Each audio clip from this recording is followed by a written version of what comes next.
Kaya may opinion lang para sa akin, no? Dapat na sigurong i-demolish yung paaralan na yan. Dapat na ipasarado ng paaralan na yan. Bakit? Gumagastos ang gobyerno ng libreng pagpapaaral sa mga estudyante. Alam niyo ba na ang UP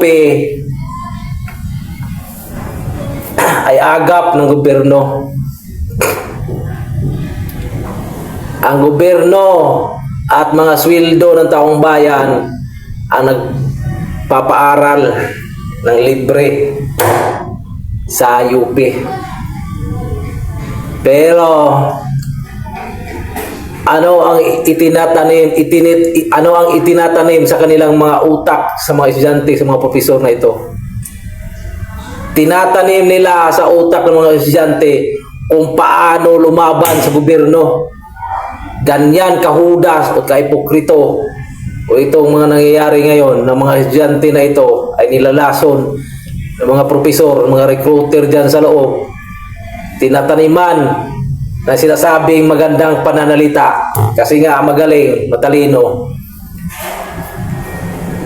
Pinaplantid sa kanilang utak kung paano sirain, balahurain o pabagsakin ng gobyerno o kalabanin.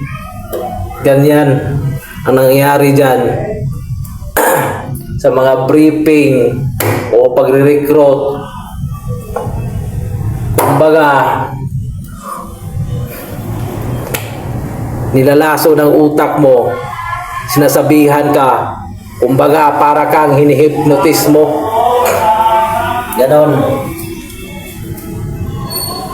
Sa mga spekulasyon sa lahat na sinasabi na meron ding alam kung bakit napipilitan ng mga estudyante na sumama sa bundok at magiging NPA. Ang sabi nila, lalo na sa mga analysis na magagaling, o siguro may mga source din, may katibayan ba, napipilitan ng isang estudyante na sumama dahil sa kawalan or blackmail, tinatakot. Una, kapag hindi ka pumayag, ibabagsak ka sa eskwela, ibabagsak ka sa grado, ganon.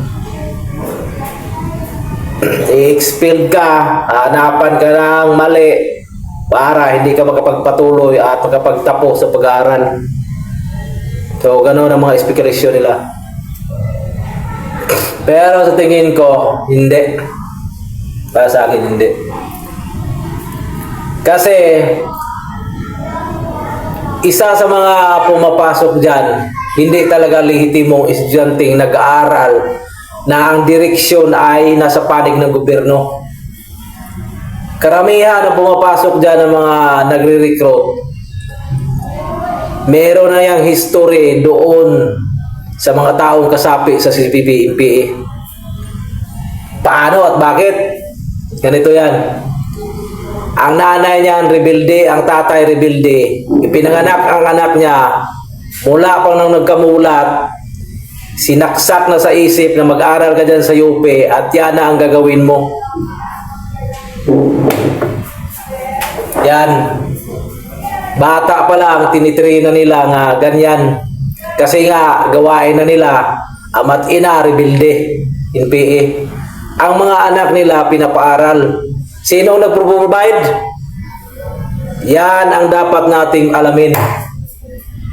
Ang mga protektor ng mga aktivista, mga protektor ng mga komunista, ang nasa likod sa malaking grupong kilusang CPP, CCP, CPP, NPA, HDF, ay mga politikong, mga congressman ngayon